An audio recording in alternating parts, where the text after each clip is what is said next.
네, 한글문화연대 대표를 맡고 있는 이건범입니다.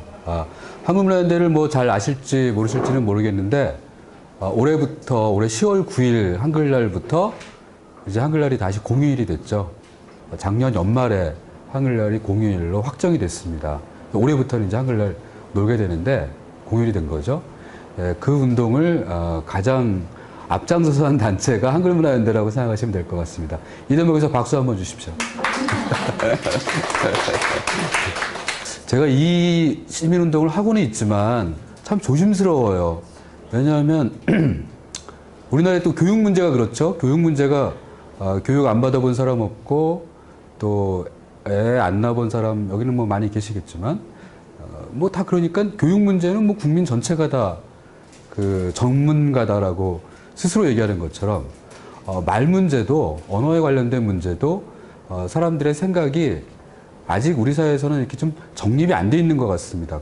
그런 상황에서 자기 개인의 경험으로 여러 가지를 막 이제 이렇게 생각하고 어떤 것 그런 자기의 두 가지 생각 속에서 사실 충돌이 생기기도 하고 그런 일들이 많은 것 같습니다.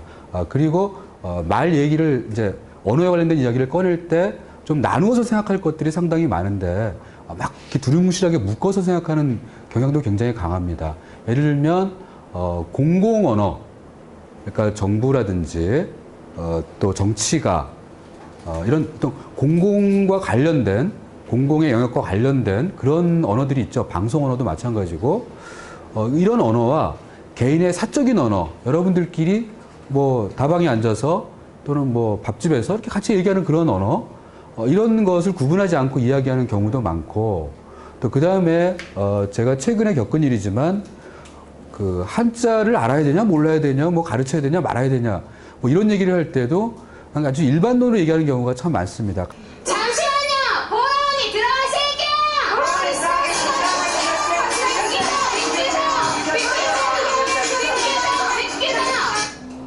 자, 이 말투를 저희가 고쳐달라라고 공문을 보냈더니 자막이 이제 나온 거죠 그때. 이 말투는 뭐가 잘못된 말투다라는 식으로 이제 과도하게 시라는 어떤 존칭을 붙이고 거기다가 내가 보통 뭐 할게요라는 거는 내가 뭘 하겠다는 뜻인데 밥 먹을게요, 집에 갈게요, 뭐 씻을게요, 뭐 이거 다 이제 내가 뭘 하겠다는데 붙일 수 있는 말인데 그 다음 날, 그러니까 한 8일 전이죠. 지난주 월요일에 서수민 PD가 개콘이 저런 이제 자막을 내보낸 이유를 스타뉴스인가 하는 이제 인터넷 그런 신문과 인터뷰를 한 게 있었어요. 그때 뭐라 그랬냐면 개그는 개그로 봐줘야 된다. 그럴 것 같으면 아나운서가 개그 해야지. 그래서 이런 자막을 띄웠다. 우리가 한글 단체로부터 이런 식의 압박을 받고 있다는 것을 시청자들에게 보여주고 싶었다. 이런 얘기를 했어요. 그러니까 말을 뭐 이렇게 고쳐야 되지 않냐, 이렇게 고쳐야 되지 않냐, 뭐 이건 잘못된 말투다. 뭐 이런 얘기를 하는 순간부터 사실은 우리 사회에서는 이제 저 꼰대다라는 식으로 바라보는 시선이 굉장히 강합니다. 외국인 남자, 되게 목소리 큰 외국인 남자였어요. 이 외국인 남자와 한국인 여자가 같이 이렇게 밥을 먹고 있었어요. 근데 이제 남자가 실수해가지고 뭘 흘린 거죠. 그래서 의자에까지 묻고. 그래서 그 큰 목소리로, 저는 사실 그 큰 목소리 너무 싫었는데, 그 큰 목소리로 죄송합니다 하면서 종업원을 불렀어요. 그래서 종업원이 딱 오니까, 종업원한테 이렇게 얘기를 한 거죠. 이렇게 얘기했는데, 제가 뒤에 앉아 있었는데 깜짝 놀란 게, 어눌한 한국어로 물휴지 좀 주세요 이러는 거예요. 물휴지. 저도 사실 그 순간, 물휴지? 저거 뭐지? 그랬더니 이제 종업원도 순간적으로 못 알아듣는 거죠. 예? 이따가 예 하고서 이제 가서 가지러 갔는데 그 순간에 이제 그 앞에 앉아있던 여자분이 뭐라고 얘기를 했겠습니까? 한국에서는 물티슈라고 하죠. 예. 자, 우리 뭐 물휴지라고 하는 사람들도 있는 것 같고 일부 또 뭐 물종이라고 하는 사람도 있는 것 같고 잘 모르겠습니다. 근데 어쨌든 저는 외국인이 저도 사실 그 다음에 물휴지 주세요라고 말을 하려고 하니까 그게 너무 낯설더라고요. 저도 은연중에 물티슈란 말 그냥 쓴 것 같아요. 자, 근데 우리의 자화상을 우리 스스로 볼 수 없을 때 항상 외국인은 그 거울 역할을 해주죠. 그래서 전 이 장면을 이제 목격하면서 야, 참 우리의 말이 그 어떤 면에서는 그 이상한 자유정신 이런 것들 때문에 어느 하나의 방향으로 크게 좀 나가고 있다. 근데 어찌 보면 그건 굉장히 편협한 길로 가고 있는 건 아닌가라는 생각까지 들었습니다. 자, 영어는 사실 우리에게 뭘까? 첫 번째 우리 사회에서 영어는 좋은 학교를 가는 하나의 수단이 되죠. 물론 제가 애를 키워보니까 고등학교에서 대학 갈 때 중요한 거는 국영수가 아니라 수영국 순서더라고요. 수학, 영어, 국어 이런 식으로 이제 변별력이 생기는 것 같던데. 자, 일단 뭐 근데 대학을 가고 나면은 수학은 이제 사라지죠. 국어는 뭐 당연히 사라지고. 그다음에 이제 취직을 하게 될 때 다 또 영어 점수를 내야 되고 또 마지막으로 이제 승진에까지 이제 영어를 또 막 반영을 하죠. 결국 영어는 우리 사회에서 밥 먹여주는 그런 역할을 하고 있는 거예요. 자, 그렇지만 실제로 우리는 또 얼마나 영어를 이제 사용하고 있을까? 2011년에 저희 한글문화연대에서 직접 설문조사를 해봤어요. 한국사회 여론연구소하고 그 설문조사를 같이 해봤죠. 그랬더니 사실상 뭐 1년에 영어를 뭐 전혀 안 쓰는 사람이 뭐 아마 이 중에 중요한 사람들을 다 더해보면 큰 수치들을 더해보면 거의 60% 70% 정도는 사실 영어 안 쓰는 거죠. 우리가 일을 할 때.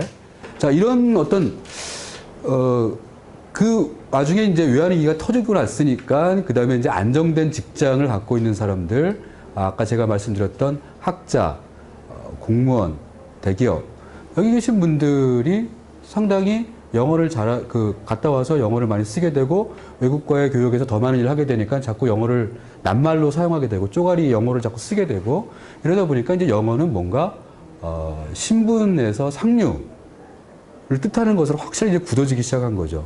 그 정책 경향, 정책 저기에 따라서 어떤 민족주의적인 그 바람이 굉장히 강하게 많이 불고 강제로 또 국어 순화 운동 이런 걸 펼치기도 합니다. 당시 뭐 운동 경기 쪽 용어를 뭐 많이 뭐 바꾸고 막 이랬죠. 뭐 구석차기 뭐 이런 거 코너킥 우리 그렇게 부르는 거 구석차기 뭐 이런 식으로 막 바꾸고 했는데 그 중에 일부 살아남은 것도 있고 죽은 게 뭐 더 많습니다. 그거는 뭐 우리나라나 북한이나 마찬가지입니다. 북한도 고유의 언어로 우리 토박이 말로 바꾸려고 한 것들이 상당히 많은데 굉장히 많이 실패해서 사실은 뭐 80년대 후반에 가면 다시 옛날로 돌아가는데 우리도 어쨌든 뭐 강제로 이런 어떤 국어 순화 운동을 막 이제 펼치기 시작하죠. 그리고 강제적인 순화 운동 말고도 그 상황에서 이제 70년대 중반 이렇게 70년대부터는 이런 그 우리말을 그 제대로 살려 쓰자. 왜냐하면 이건 일제와의 투쟁으로 보는 견해가 상당히 많았습니다. 그래서 우리말을 찾아내야 된다. 이게 중요한 얘기죠. 대부분의 우리의 언어 중에 개념을 차지하고 있는 그 말들은 그 근대화 과정에서 일본이 서구의 언어를 다 번역을 해가지고 가져온 거를 우리가 또 그대로 들여온 거기 때문에 그런 것들 가운데 어떤 것은 우리한테 원래 있던 말을 밀어내는 역할도 굉장히 많이 하게 됐죠. 그래서 토박이 말은 죽게 되고 일제의 한자어만 이제 사전에서 막 올라가게 되는 그런 슬픈 역사를 갖고 있습니다. 자, 그러면 우리는 사실 그 제가 앞서 말씀드린 것처럼 그 영어가 굉장히 중요한 세상이 돼 있고 우리는 또 영어를 공부를 해야죠. 안 할 수는 없는 거예요, 당연히. 시간이 되시고 그 호기심이 있고 또 그런 쪽 일을 해야겠다 하는 사람은 영어도 공부해야 되고 중국어도 해야 되고 일본어도 해야 되고 많이 해야죠. 그러나 또 저는 한편에서는 그런 생각도 들어요. 그러나 그것을 모두에게 다 짐지어야 되는 문제인가 그런 그러니까 우리는 어떤 중학교, 고등학교 이 시절에 언어 교육조차 외국어 교육조차 선택할 권한이 없는 오로지 영어로만 편중되어 있는 이런 언어 교육을 받고 있고 계속 외국어에 대해서는 영어 일색으로만 가고 있는 이런 것이 과연 적절한 것인가. 그리고 영어의 필요에 비해서 너무나 많은 사람들이 투자를 해야 되고 그 투자가 사실은 전 사회적인 소모이자 낭비가 될 수밖에 없는 그런 상황이라는 거죠. 자, 그렇지만 그런 상황에서 과연 이렇게 그 힘을 얻어가고 있는 영어가 우리 말글살이에 또 우리의 실생활에 어떤 식으로 다가오고 있는 건가 라는 걸 한번 저는 생각해 봐야 된다고 봅니다. 제가 아마 대구를 가려고 했던가 뭐 그런 것 같았는데 뭐 일을 하다가 가느라고 정말 이륙하기 10분 전에 제가 거기 김포공항에 도착을 한 거예요. 택시 사무실이 좀 김포공항에서 그때 가까웠기 때문에 마지막까지 뭔가를 하고서 가려고 막 이러다가 욕심을 내다가 이제 후다닥 해가지고 어떻게 해서 이제 직원 한 분이 택시 잡아주고 그다음에 이제 혼자 택시 타고 공항에 갔는데 그 발권을 하고 난 다음에 탑승권을 받은 다음에 그 시각에 맞춰서 이륙하는 시각에 맞춰가지고 제가 그 비행기 있는 데까지 찾아갈 자신이 없더라고요. 그래서 시간이 넉넉했으면 제가 뭐 그렇게 그때는 이 정도로 더 악화되어 있지 않은 상태였기 때문에 제가 혼자 찾아갈 수도 있겠다는 생각을 했어요. 물어보면서 가면 되는데 그래서 그 보안 요원 같은 이렇게 도와줄 수 있는 그런 사람을 이제 그 불러달라고 했죠. 근데 그분들이 통화하는 무전기에서 비행기 표 이제 그러니까 비행기 편명 이런 것들 막 어쩌고 막 뭐 몇 번으로 와야 되고 어쩌고 막 뭐 이런 얘기 하다가 그때 이제 이 발권하던 아가씨가 그때 딱 하는 말이 뭐였냐면 블라인드 하나 이거였어요. 그러니까 저를 가리키는 말이었던 거죠. 저는 그거 몰랐어요. 그 순간적으로 스쳐 지나가는 말이어서 블라인드 하나 이렇게 얘기하는데 무슨 말이지 싶었어요, 사실. 왜냐하면 제가 알고 있던 블라인드는 물론 장님 블라인드도 알고 있었어요. 중고등학교 때 우리 뭐 보면 나오잖아요. 뭐 동화책 같은 데도 나오고 블라인드 나온단 말이에요. 근데 우리가 알고 있던 블라인드는 저 뭐 옛날에는 주로 창문에 이제 빛가리개를 블라인드라고 이렇게 위에서 밑으로 내리는 거. 그 다음에 이 블라인드를 이제 인테리어 업자들이 이제 이렇게 바꾼 게 이렇게 옆으로 이렇게 막 왔다 갔다 하는 게 버티컬이라고 부르는 이런 거. 지금은 또 뭐라고 하는 뭐 어떤 것들이 주로 이루죠? 요새는 뭔가. 자, 하여간 뭐 그런 것의 일종으로 블라인드가 사회 생활용어로 많이 쓰일 때였기 때문에 뭐 블라인드 처음에 뭐 아무 생각이 없었어요. 근데 이제 그게 저를 가리킨 말이었던 거죠. 제가 굉장히 좀 고민이 됐던 게, 저 사람들이 나를 왜 블라인드라고 부를까? 자, 이게 이분들의 직업 세계에서 쓰고 있는 전문 용어인가? 그런 생각이 일단 하나 들었고, 약속한 전문 용어인가? 두 번째로는, 혹시 승객, 손님이 좀 알아듣기 어려운 어떤 그 암호 같은 걸로 처리를 해서 특히 이런 장애인인 경우에, 그 장애인의 아픈 구석을 좀 찌르지 않겠다는 의도일까? 뭐 이런 생각. 왜 날 블라인드라고 부르지? 그냥 뭐 장님이라고 해도 되고 사실은 뭐 눈이 나쁜 분이라고 해도 되고 뭐 시각장애인이라고 해도 되고 여러 가지 말들이 있단 말이죠. 근데 블라인드라고 부르는 순간에 굉장히 많은 사람이 사실 2004년도니까 그렇게 많이 쓰지 않던 말이었어요. 그 시점 정도에 아마 블라인드 테스트 이런 얘기 좀 텔레비전에서 많이 나왔던 것 같다는 그런 느낌은 들어요. 그때부터 블라인드 테스트를 하겠다. 콜라 맛을 뭐 비교를 해보겠다. 어쩌면서 막 이제 이런 얘기들이 있었겠죠. 근데 그때의 기분은 뭔가 내가 이 사회의 같은 일원으로서 적절히 불려야 할 그런 이름으로 불리고 있는 것 같지 않다라는 그런 느낌이었거든요. 두 곳이 있습니다. 하나는 불황인 시설이고 하나는 노숙인 시설이에요. 자, 불황인 시설과 노숙인 시설의 차이가 혹시 뭔지 아시는 분 있나요? 또는 불황인과 노숙인의 차이. 있으면 말씀해 주시고 아니면 제가 바로 얘기를 하겠습니다. 네. 없는 걸로 알고. 자, 불황인 시설은 그 국고에서 예산을 지원합니다. 중앙정부에서. 노숙인 시설은 지방자치단체에서. 자, 불황인 시설에 있는 분이 불황인이에요. 네. 그리고 노숙인 시설에 있는 분이 노숙인이고 두 분이 자리를 바꾸면 이제 불황인, 노숙인 또 바뀌는 거죠.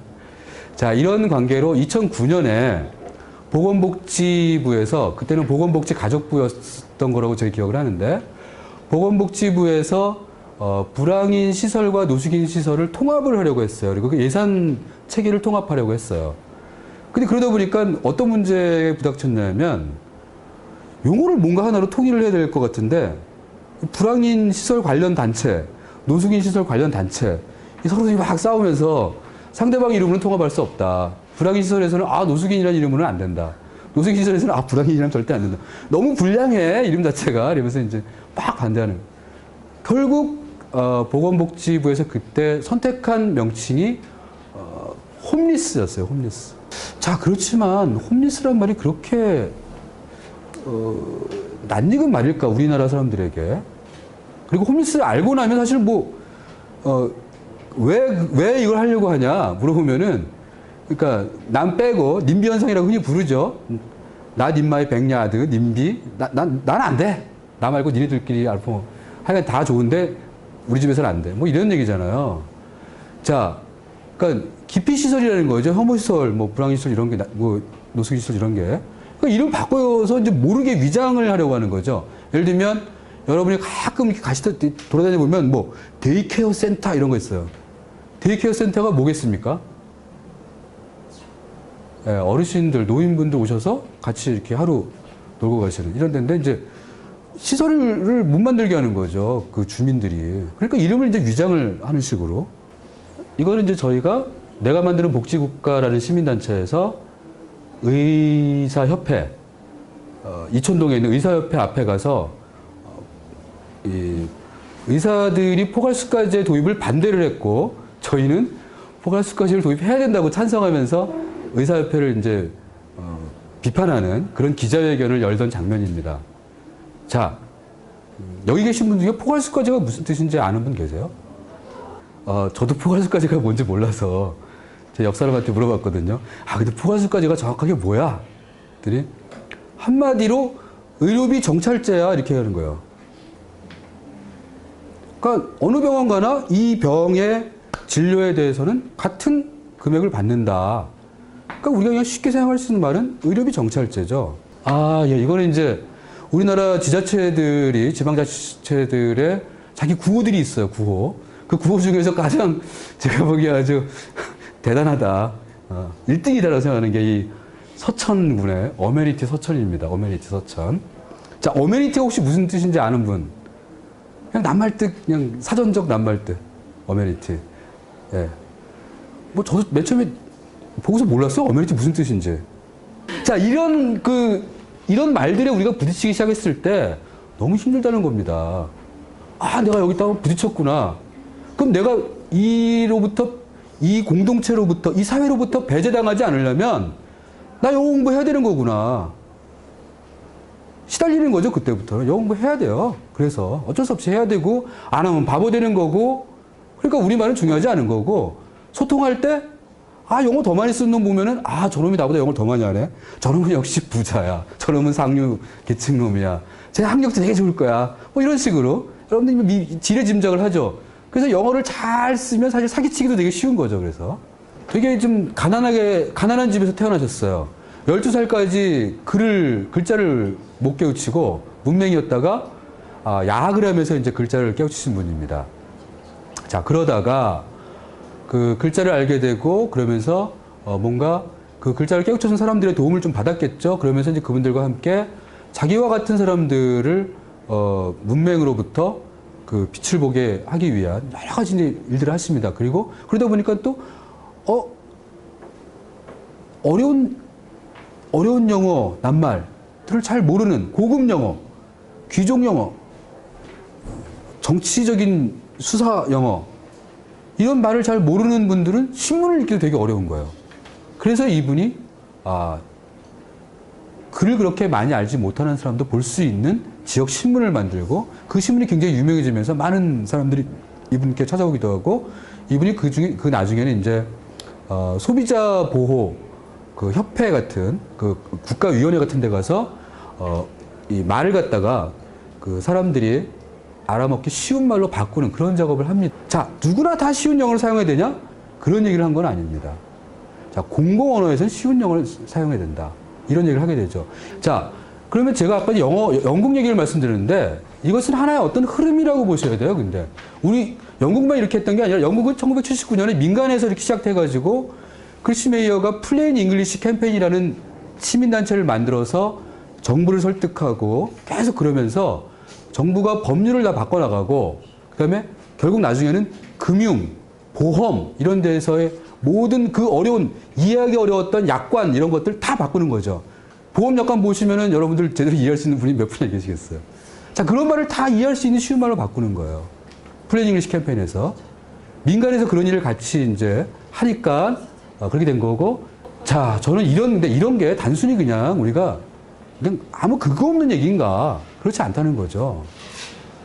우리 헌법에 보면 사실 이런 좋은 내용이 다 들어가 있어요. 그리고 말이라는 게, 언어라는 게 우리의 생활 모든 것에서 말 없이 할 수 있는, 글자 없이 할 수 있는 게 없기 때문에 우리의 기본권 모든 것이 다 사실은 말과 관계가 있습니다.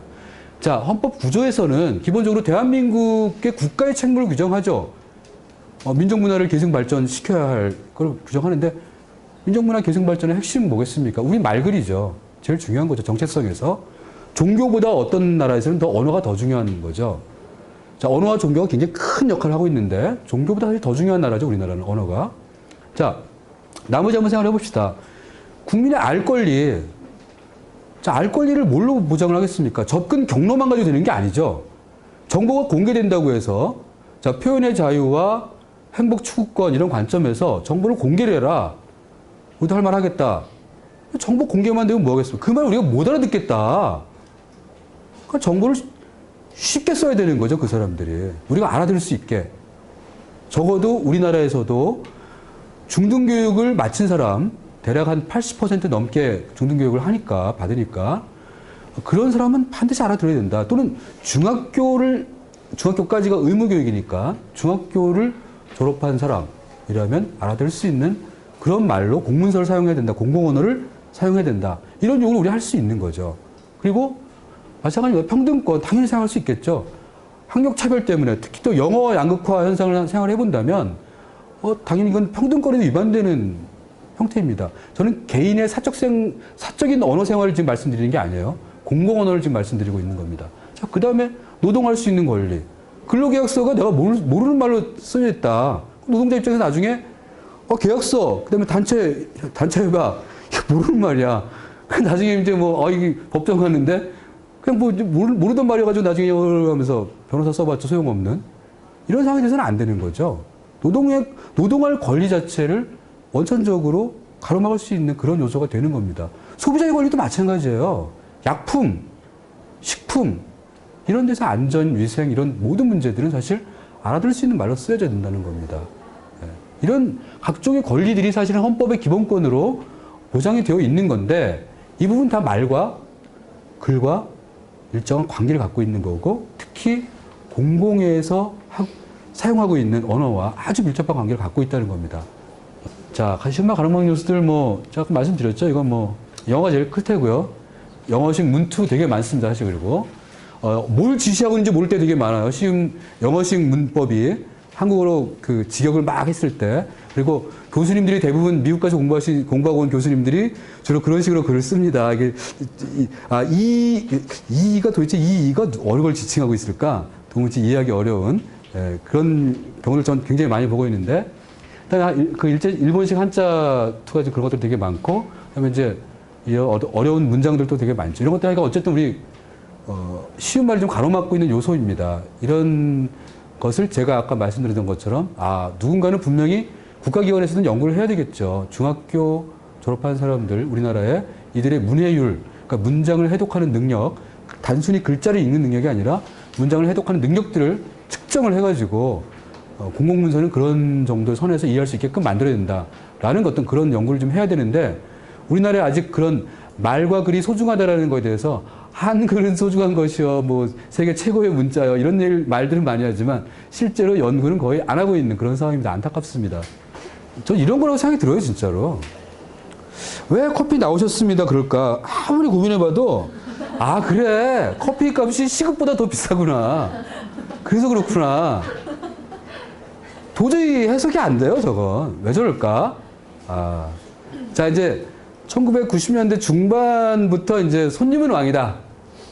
고객이 왕이다. 이런 구호를 내걸고 큰 기업들이 이른바 그런 형태의 마케팅을 구사를 하면서 전화로 거는 거든 아니면 그 매장에서 손님 맞는 거든 간에 그냥 거의 깍두기처럼 이제 딱 절하면서 사주시죠 하면서 약간 난리치죠. 그 과정에서 물론 이제 굳어지기 시작한 과잉 존칭입니다. 지나친 존대, 잘못하는 존대죠. 그래서 사람을 존대하지 않고 사물을 존대하는 이런 상황이 생겼습니다.